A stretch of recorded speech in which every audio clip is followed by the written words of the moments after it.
Ikaw, nabalitaan mo na ba?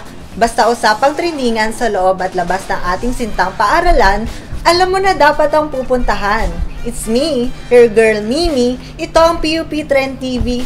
Like ko yan!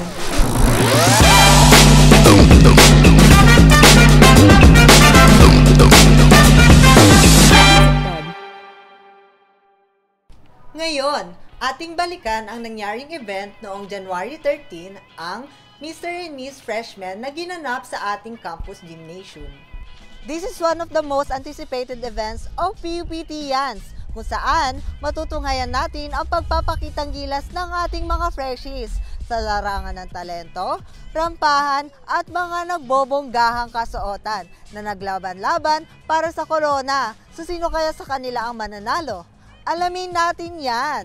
Oops! Bago magsimula ang rampahan, balikan muna natin ang mga inihandang booths ng bawat organization para sa mga PUPTians.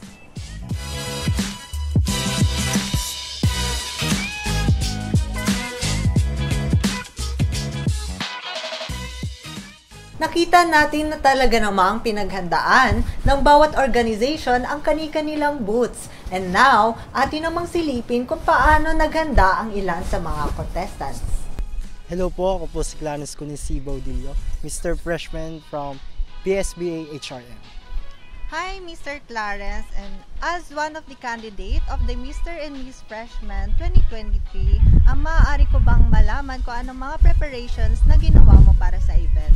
Wala naman po akong masyadong preparasyon, pero po kapag may concern po ako about sa costume po, nagsasabi po agad po ako sa president. Tapos po, nagre-ready din po kami sa Q&A. Tapos, yun, natutulog po ng maaga.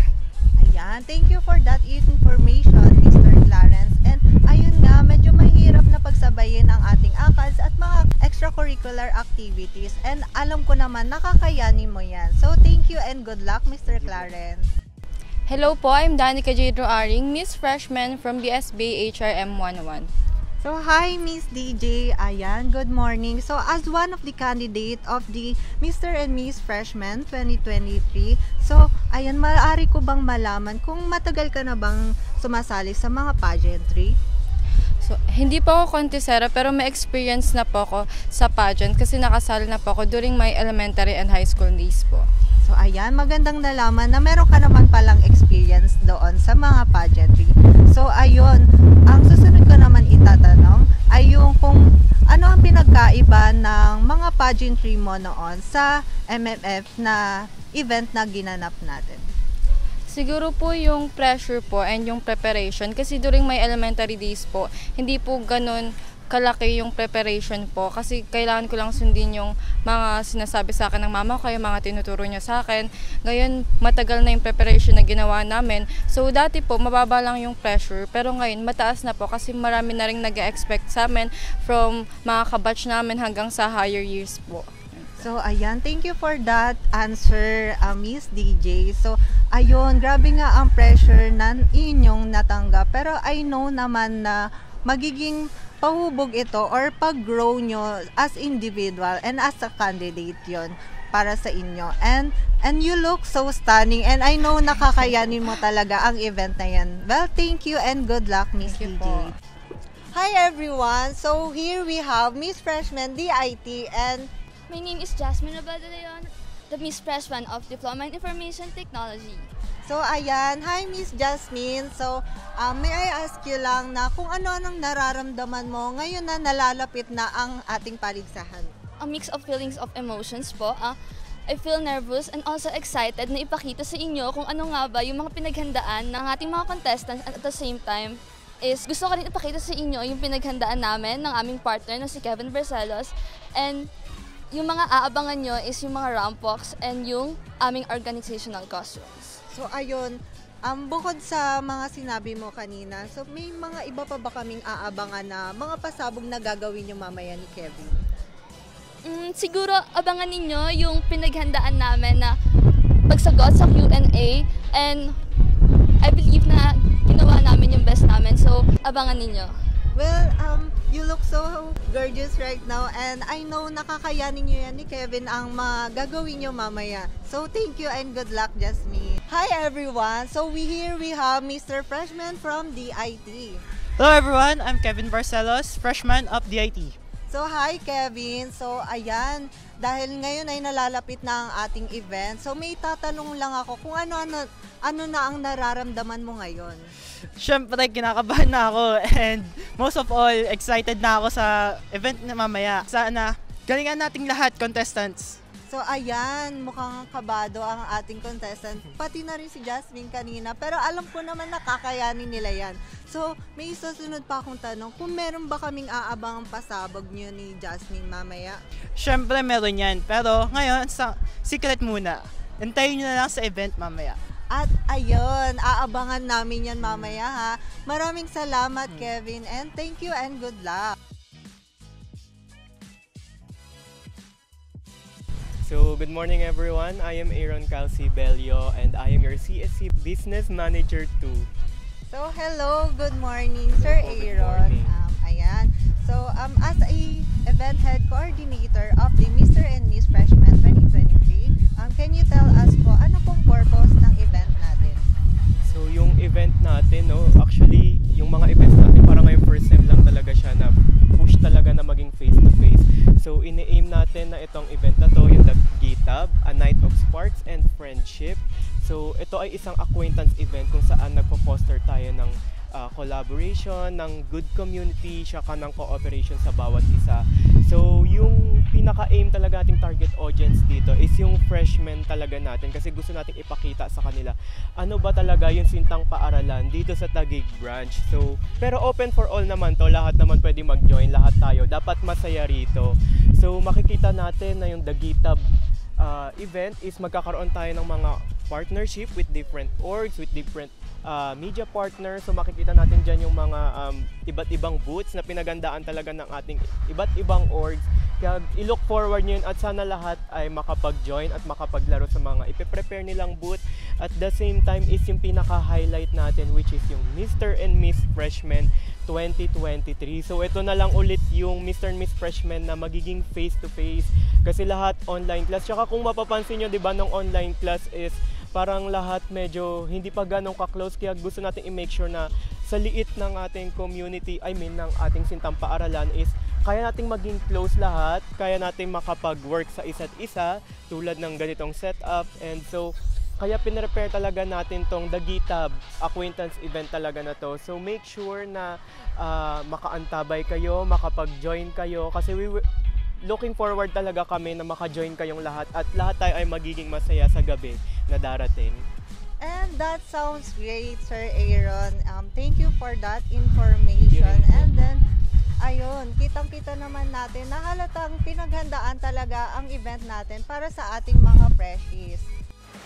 Hi, my name is Charmaine Nabiara. I'm the CSC Business Manager 1.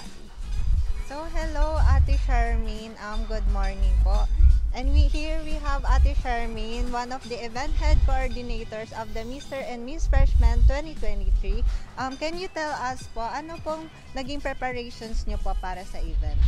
Ayan, so umpisa, nagplan muna kami with the help of the organizational presidents. At the same time, katulong namin yung CSC org representatives.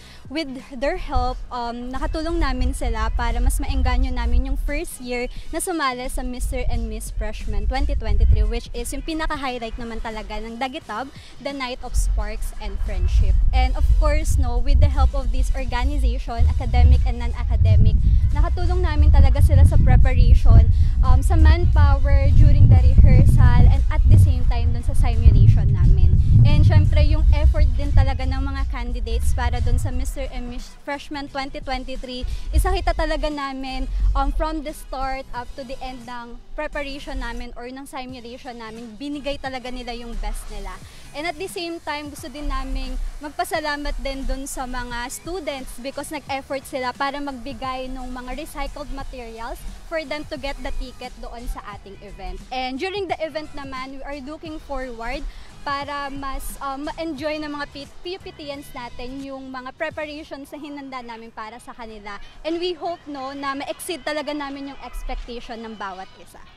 Well, congratulations po Ate Charmaine for a job well done po sa ating event. At kitang-kita naman talaga natin na naging masaya at maging maganda ang ating event na kinalabasan. Hello everyone, I am Aljunor Daniel, the Vice President for External Affairs of the Central Student Council. Well, good morning po, Sir Good morning. Meljan.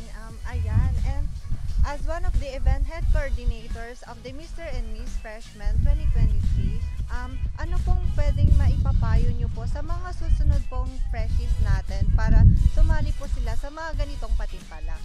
Ayun, oo, alam mo no, siguro if there's one thing that I would like to remind our future freshies, that is to really enjoy their stay here sa Sintang Paaralan, of course, while learning. You know what, different organizations here sa Sintang Paaralan, whether academic or non-academic organization, ay nagpe-prepara ng mga different events para sa ating mga estudyante. And those events will help them to grow as individual when it comes to their holistic well-being. Meaning to say, hindi lang siya tumatalakay, parang maaari sa pang-academico, pero sa pang-buo, pang-kalahatan, no? Kagaya nitong Mr. and Miss Freshman. You know what? Nakakatuwa bilang event coordinator, nakita namin kung paano nag-grow yung ating mga freshies. They've started bilang nahihiya, they've started na parang hindi nila alam kung saan sila tutungo, pero as time go by, no, parang kasabay ng mga rehearsals namin, ay nakikita namin kung paano nagiging confident and at the same time kung paano nagiging better individual yung mga candidates. And that will be enough proof para sa ating mga susunod na freshies na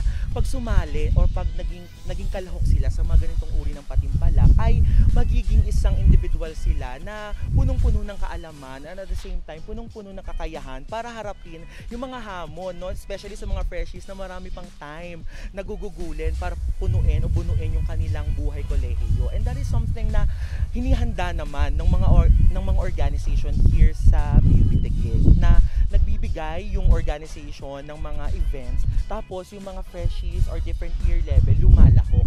And that will be enough para sa ating mga freshies. That is to enjoy while learning here sa Sintang Paaralan. Well, thank you for that wonderful message po, Sir Meljan. And ayun, kita-kita natin, nag-grow sa mga ganitong patimpalak ang mga ating freshies. Kaya maraming salamat sa mga ganitong event dahil nabibigyan ng pagkakataon na mapakitang gilas ang ating mga freshies. So, sino kaya sa kanila ang mananalo? Alamin natin yan!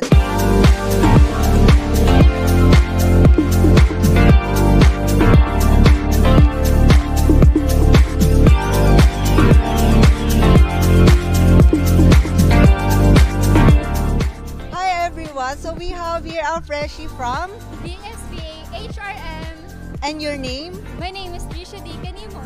So hi Miss Trisha. So ngayon ay gaganapin na ang ating event. So sino sa tingin nyo ang mananalo ngayong event? I believe po na ang mananalo po ngayon ay ang aming Mr. and Miss Freshman HRM!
first of all, congratulations to the both of you. Ayan. For Miss Althea, ayan. So, itatanong ko lang po kung ano pong nararamdaman mo ngayon at nanalo ka bilang Miss Freshman 2022.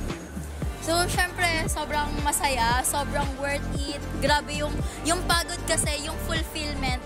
Grabe, sobra. Hindi ako makashred ng tears kanina nung in-announce. And, ayun, sobrang masaya lang. Sobrang thankful na meron akong mentor society, na meron akong mga kaklaseng handang tumulong sa akin all throughout this journey. So, yun, worth it yung 2 araw na walang tulog at walang pahinga. And yun.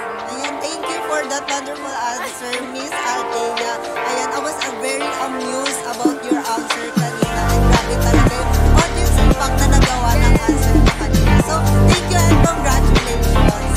And for Mr. Alazar, ayan, ikaw naman, anong nararamdaman mo ngayon at nanalo ka bilang Mr. Freshman 2022? So, aside na nanalo ka si Mr. Freshman, mas masaya tayo kasi na fulfilling. Kasi parehas po kami from Mentor Society. And parehas po kami Edo, and ako yung Math, and ako yung English. So, napakasaya po. And also, I would like to comment mga klase po namin, mga tumulong po. And tumulong po para makatapak po kami sa journey. At makatutong kami sa stage na to na may corona po. So, ayan, thank you for that answer, Mr. Elazar. And congratulations to the both of you. Ayan, Mentors. Yes, mentors. Arriba! Arriba! The Mr. and Miss Freshman 2023 sparks the journey of PUPTN's Freshies. Congratulations to the Master of Event, PUP Central Student Council, for a job well done. And that's it for today's episode of PUP Trend TV.